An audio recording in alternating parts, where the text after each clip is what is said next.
Work होता है वो डिपेंड करता है पाथ पे। ठीक है, तो आप कहोगे कि वर्क इन थर्मोडायनेमिक्स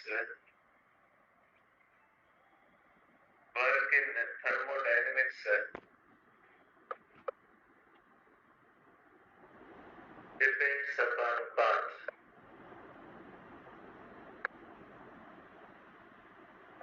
देखिए, जैसे चैप्टर 7 के अंदर हम पढ़ते हैं, फर्स्ट ईयर के अंदर, उसमें तो हम पढ़ते हैं कि वर्क जो होता है वो पाथ पे डिपेंड नहीं करता, लेकिन यहाँ पे हम पढ़ते हैं कि वर्क जो होता है वो पाथ पे डिपेंड करता है।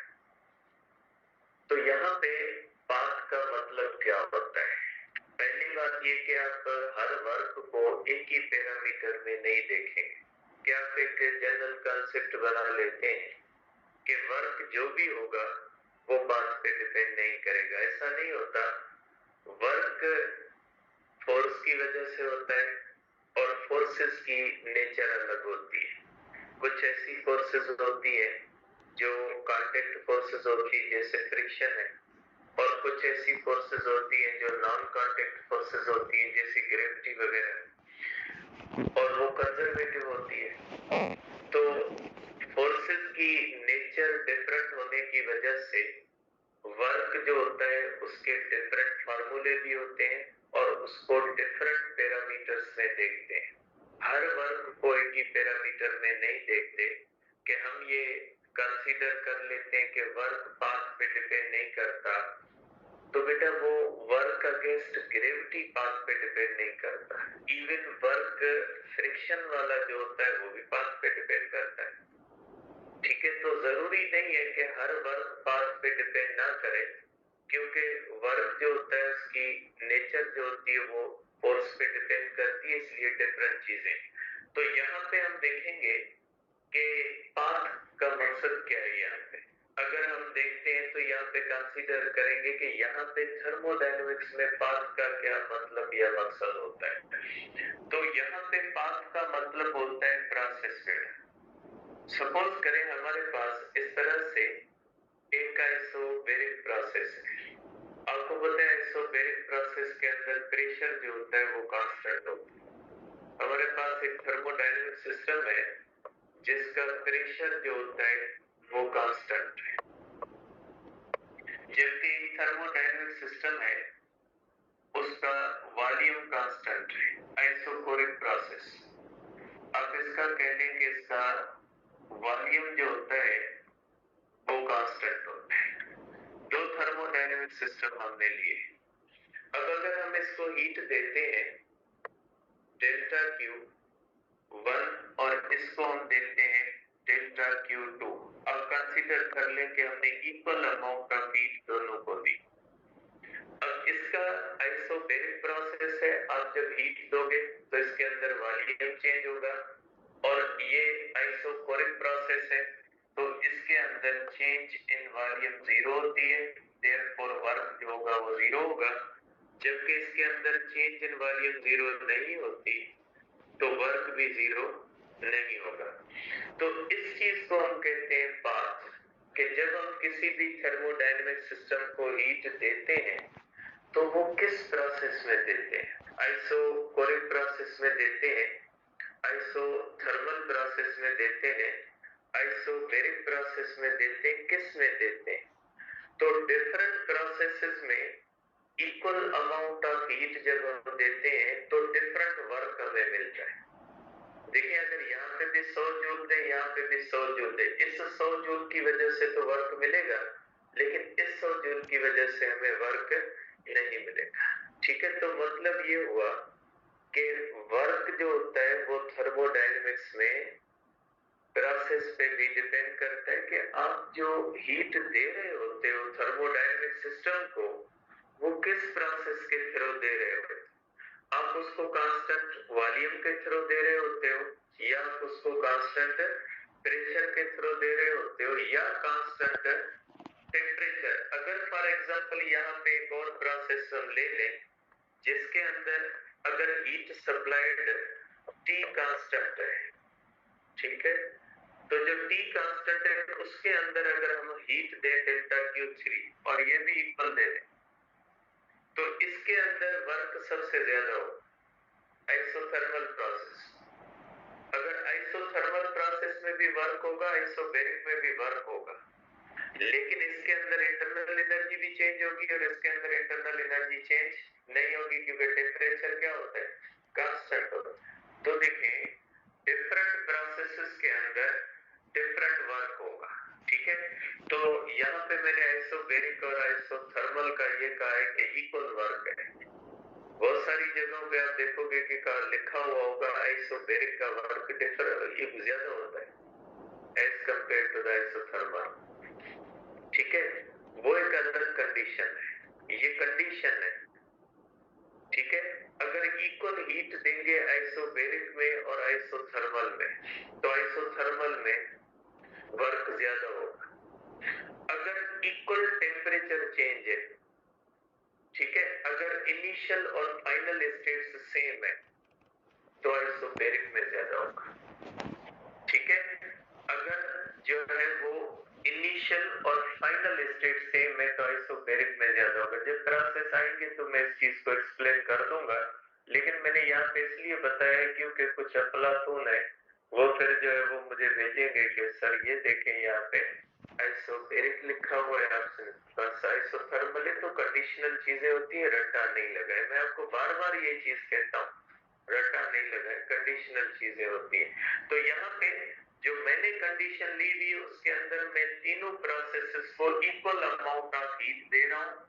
जब इक्वल अमाउंट ऑफ हीट दूंगा मैं तो आइसोबैरिक में वर्क ही नहीं होगा, आइसोबैरिक में वर्क होगा, आइसोथर्मल में वर्क होगा, लेकिन सबसे ज्यादा किसके अंदर होगा, आइसोथर्मल के अंदर होगा, उसके बाद आइसोबैरिक में होगा और उसके बाद किस में हो जाएगा, आइसोकोरिक के अंदर होगा। तो इसी चीज को हम पाथ बोलते हैं, ठीक है। इस चीज को हम क्या बोलते हैं, पाथ बोलते हैं कि वर्क जो होता है वो किस पे डिपेंड करता है, पाथ पे। आप इसके ग्राफ को कंसीडर कर ले।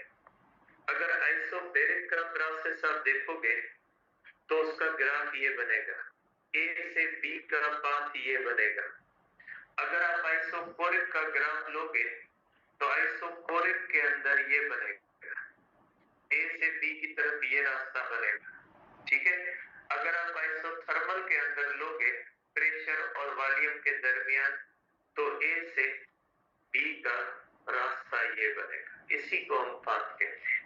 ये ग्राफ के ऊपर जो लाइनें हम बनाते हैं ना ए से बी की तरफ, तो इसको पाथ कहा जाता है। और यही देख ले आप यहाँ पे कि मुख्तलिफ प्रोसेसेस का ग्राफ जो बनेगा from initial state to the final state, उसकी लाइन जो होगी वो अलग तरीके से बनेगी। इसको हम क्या कहते हैं, इसको हम कहते हैं कि ये पाथ होता है, ठीक है। तो वर्क किस पे डिपेंड करता है, वर्क डिपेंड करता है पाथ पे। अब आप एक दो क्वेश्चंस को देख लें कि आप इन क्वेश्चंस को कैसे करेंगे। एक तो सपोज करें इस तरह से, ये सिंपल सा क्वेश्चन है। अगर ग्राफ के अंदर आपको दिया जाए,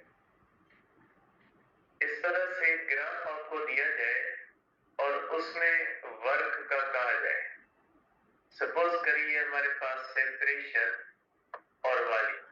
यहाँ पे हम प्रेशर लिखते हैं, प्रेशर के नीचे मैं यूनिट लिख रहा हूँ ATM। सपोज करें ये हमारे पास 1 है और ये हमारे पास 2 है। इसका मकसद है प्रेशर 1 ATM 2 ATM। और ये यहाँ पे हम लिख लेते हैं कि ये वॉल्यूम है और वॉल्यूम के आगे मैंने मीटर क्यूब लिख लिया है कि हम जो वॉल्यूम कंसीडर करेंगे ये किस में कंसीडर करेंगे, मीटर क्यूब के अंदर, और प्रेशर जो हम कंसीडर करेंगे वो ATM के अंदर कंसीडर करेंगे।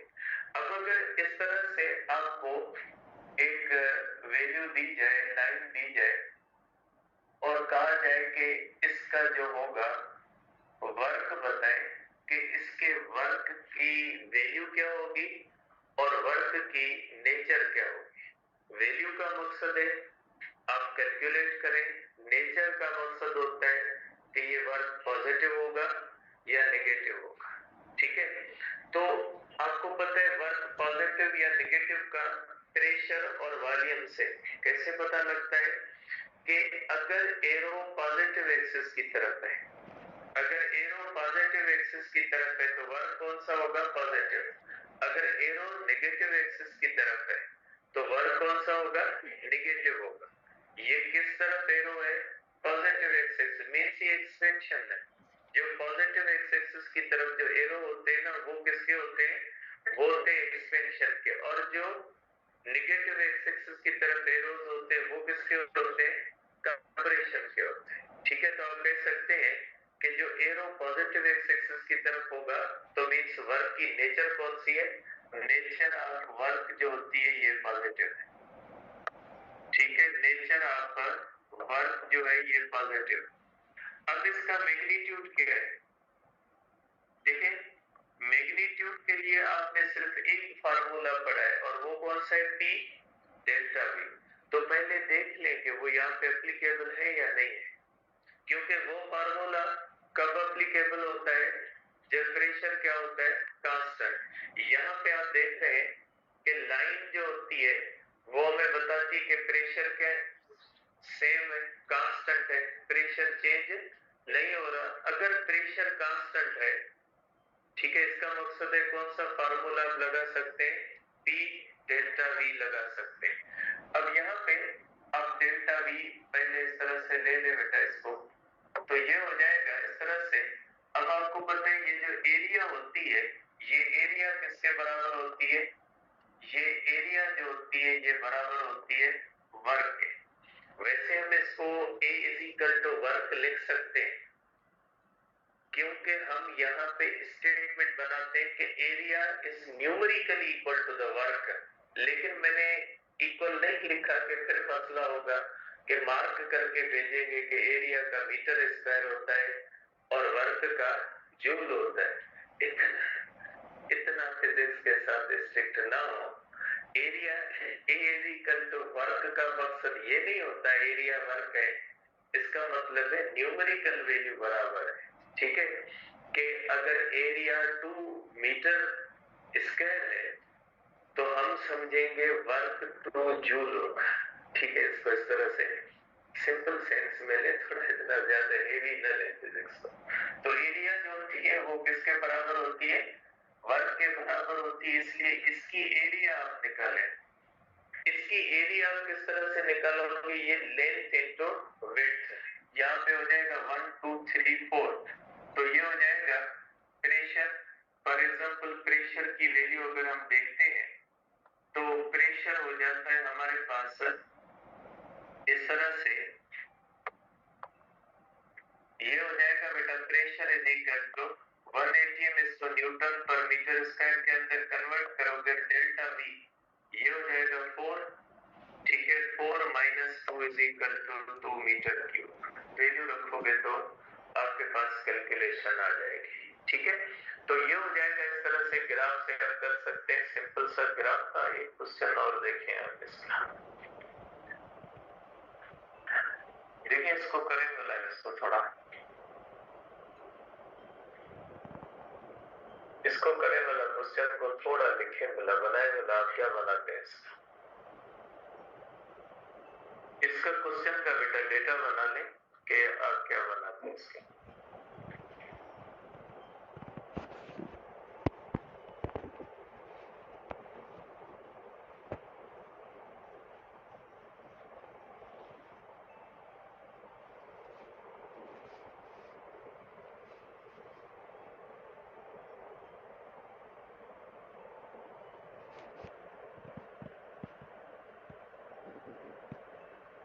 बना ले बेटा, बना लिया? मैं बना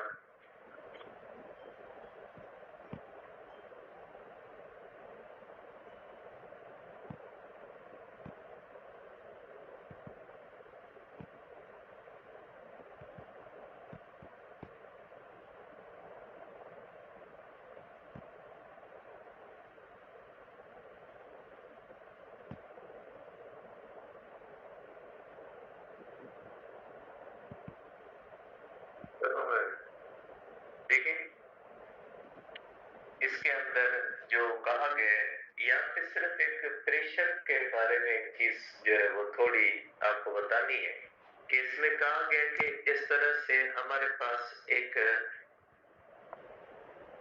सिलेंडर है, सिलेंडर के अंदर एक इस तरह से पिस्टन रखा हुआ है। ठीक है, ये हमारे पास सिलेंडर है और सिलेंडर के ऊपर इस तरह से पिस्टन है और पिस्टन के अंदर इस तरह से गैस है। ठीक है, गैस का वॉल्यूम V1 है और V1 कितना है बेटा? 0.065 मीटर क्यूब। अब जब इसको हीट देते हैं, एक्सपेंड होती है, वॉल्यूम V2 होता है, ट्वाइस हो जाता है 0.065। देखिए बेटा लिखा हुआ है कि वॉल्यूम जो होता है, the volume occupied by the gas doubles. V2 कितना हो जाता है बेटा? ट्वाइस हो जाता है। ठीक है, अब इसके अंदर आप डेल्टा V निकाल सकते हैं। डेल्टा V कितना हो जाएगा? Is equal to 0.065 metre cube होगा। क्योंकि वॉल्यूम V से वॉल्यूम V2 डबल है, तो जो चेंज इन वॉल्यूम होगी वो किसके बराबर हो जाएगी? V+ के बराबर होगी। अब यहाँ पे कहा गया है कि पिस्टन के ऊपर प्रेशर P1 है और प्रेशर P1 जो होता है ये 1 एटमॉस्फेरिक प्रेशर। ठीक है, लेकिन गैस के ऊपर प्रेशर कितना है?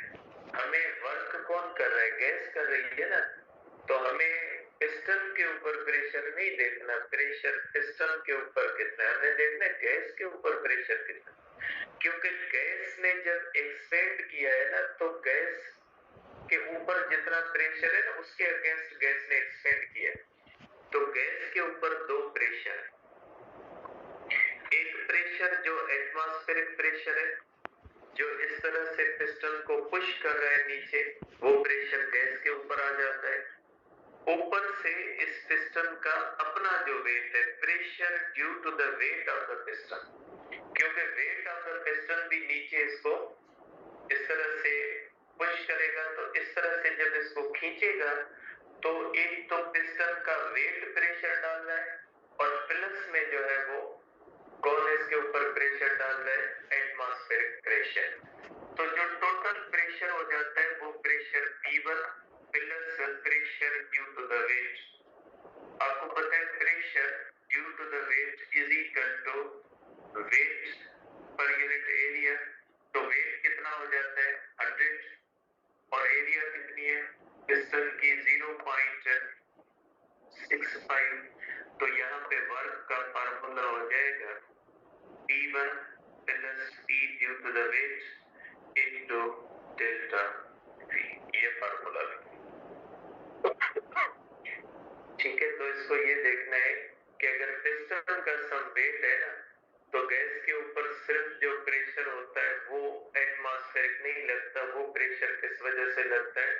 Due to the weight of the piston भी लगता है। ठीक है, इसको देख लें।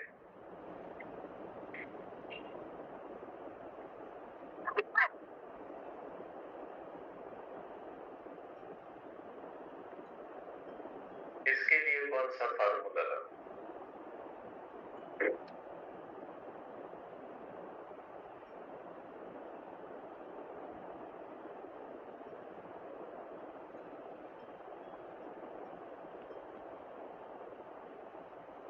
सोचे इसके लिए कौन सा फार्मूला लगेगा?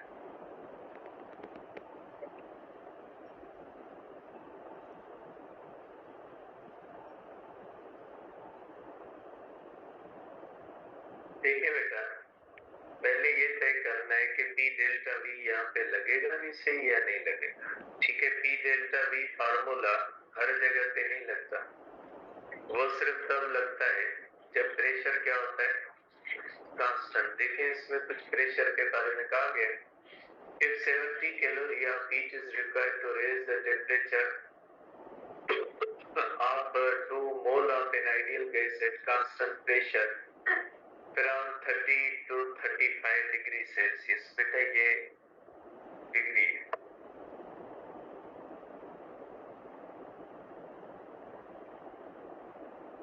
ये हमारे पास जो दिया हुआ है बेटा ये डिग्री है, 35 डिग्री सेल्सियस है।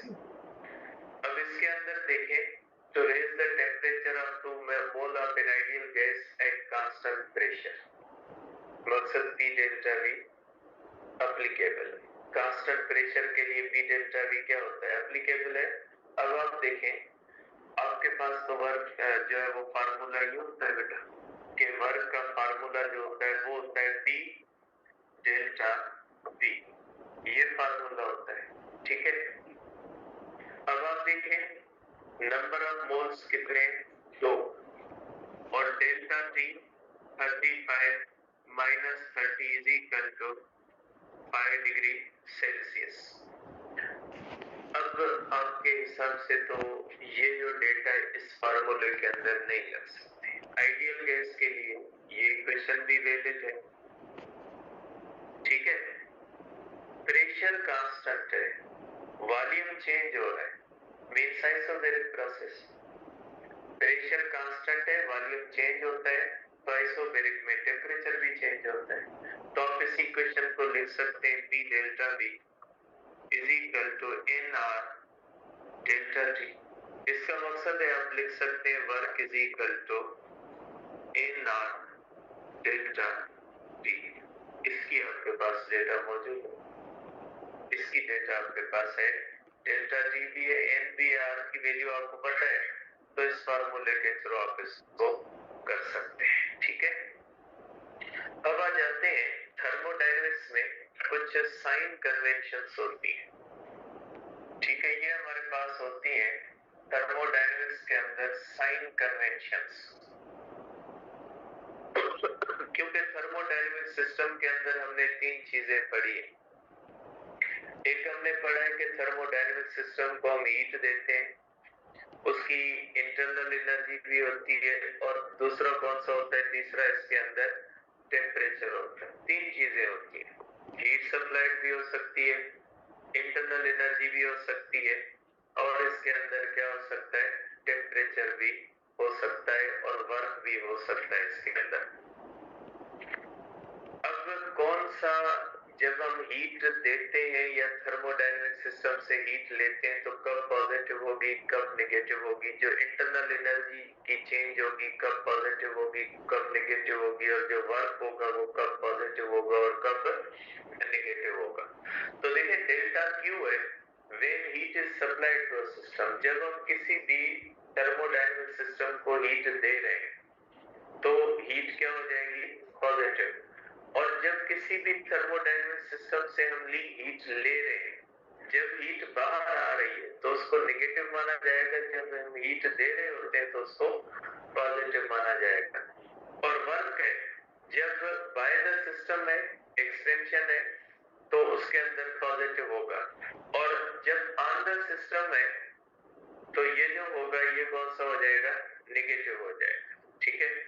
और इसके बाद चेंज इन इंटरनल एनर्जी, जब टेम्परेचर बढ़ता है, ठीक है, जब टेम्परेचर बढ़ता है तो इंटरनल एनर्जी की चेंज को पॉजिटिव मानेंगे।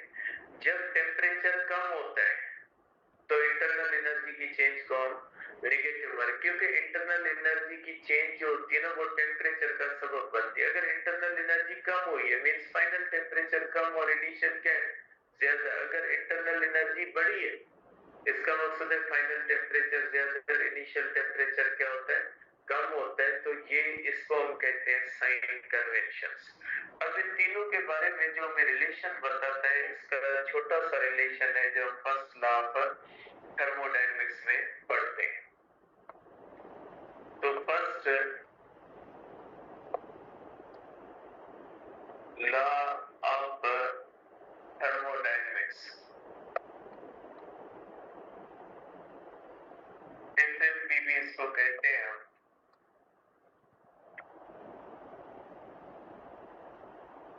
फर्स्ट लॉ ऑफ थर्मोडायनेमिक्स, देखिए फर्स्ट लॉ ऑफ थर्मोडायनेमिक्स हमें बताता है कि जब हम किसी भी थर्मोडायनेमिक सिस्टम को हीट देते हैं तो हमारे पास उस हीट की कितने ऑप्शंस मौजूद होते हैं। तो जब किसी भी थर्मोडायनेमिक सिस्टम को हम हीट देते हैं तो हमारी जो गिवन हीट होती है वो उस सिस्टम के अंदर जब जाती है तो उसमें से उसको 2 तरह से वो डिस्ट्रीब्यूट हो सकती है। एक तो उसकी इंटरनल एनर्जी बढ़ा सकती है और दूसरा वो क्या कर सकती है, उस थर्मोडायनेमिक सिस्टम में वर्क कर सकती है। तो आप कह सकते हैं कि अगर ये हमारे पास एक थर्मोडायनेमिक सिस्टम है और उसको हम इस तरह से हीट देते हैं, तो हमारे पास ये जो हीट होती है ये दो काम कर सकती है। हमारी हीट सप्लाई जो होती है ये चेंज ऑफ इंटरनल एनर्जी में भी जा सकती है और प्लस इसमें से क्या हो सकता है, वर्क भी हो सकता है। या चेंज इन इंटरनल एनर्जी निकालना चाहे तो हीट सप्लाइड माइनस वर्क करेंगे, अगर वर्क आप निकालना चाहते हैं तो heat supplied minus change in internal energy करेंगे। और फर्स्ट लॉ ने ही इंटरनल एनर्जी का कॉन्सेप्ट पेश किया था कि जब हम किसी भी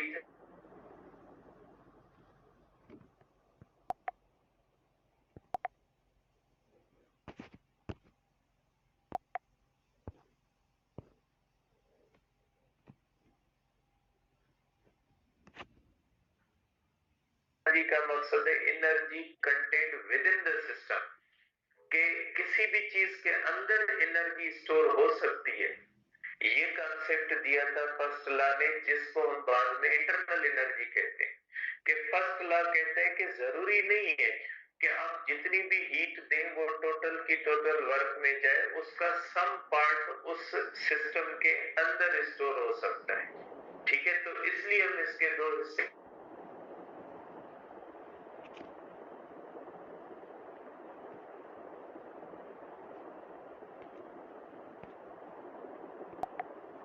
का इनिशियल टेम्परेचर है 30 डिग्री सेल्सियस और एक हमारे पास है आइसोकोरिक प्रोसेस जिसके अंदर वॉल्यूम कांस्टेंट है, V जो है ये हमारे पास कांस्टेंट है। इसका भी इनिशियल टेम्परेचर जो है वो 30 डिग्री सेल्सियस है। दोनों सिस्टम्स का इनिशियल टेम्परेचर 30 डिग्री सेल्सियस है। अब अगर हम इसको हीट देते हैं, ठीक है, और इसका टेम्परेचर बढ़ के हो जाता है 35 डिग्री सेल्सियस, और अगर इसको भी हम हीट देते हैं और इसका टेम्परेचर भी बढ़ के 35 डिग्री सेल्सियस बन जाए, बस इसमें चेंज हुआ है उतना ही किसके अंदर चेंज हुआ है, आइसोकोरिक के अंदर। दोनों प्रोसेसेस के अंदर equal amount of temperature change हुई है। तो क्या दोनों सिस्टम्स को इक्वल अमाउंट ऑफ हीट देनी पड़ेगी? देखिए ये आइसोबेरिक प्रोसेस है, इसको ज्यादा हीट दोगे तब जाके इसका टेम्परेचर क्योंकि इसमें गिवन हीट का सम ऐसा किसमें चला जाएगा, वर्क में। जबकि आइसोकोरिक प्रोसेस है, इसमें आपकी टोटल गिवन हीट किसमें चली जाएगी, इंटरनल एनर्जी की चेंज में। तो यहाँ पे जो डेल्टा Q2 होगी, आप कह सकते हैं delta Q2 less than delta Q1। और आपको पता है इसमें वर्क होगा और इसमें वर्क नहीं होगा। तो ये चीज हमें बताती है कि वर्क पाथ पे डिपेंड करता है और हीट सप्लाइड क्या होती है, पाथ पे डिपेंड करती है। लेकिन आप देखें दोनों की चेंज इन टेम्परेचर इक्वल है, दोनों का टेम्परेचर चेंज जो है वो 5 डिग्री सेल्सियस है। इसका मकसद है दोनों की इंटरनल एनर्जी चेंज जो होती है वो सेम होगी। इसके अंदर भी उतनी इंटरनल एनर्जी चेंज हुई है, इसके अंदर भी उतनी इंटरनल एनर्जी चेंज हुई। इंटरनल एनर्जी की चेंज इक्वल है, वर्क अनइक्वल है, हीट सप्लाइड क्या अनइक्वल है। देखिए यहाँ पे एक इंटरेस्टिंग बात ये है कि ये दोनों जो होते हैं ये पाथ डिपेंडेंट है, इन दोनों का डिफरेंस जो होता है वो इंडिपेंडेंट ऑफ पाथ है। कि हीट और वर्क दोनों पाथ डिपेंडेंट है, लेकिन इन दोनों का जो डिफरेंस है वो पाथ इंडिपेंडेंट है। ठीक है, कल करते हैं इंशाल्लाह।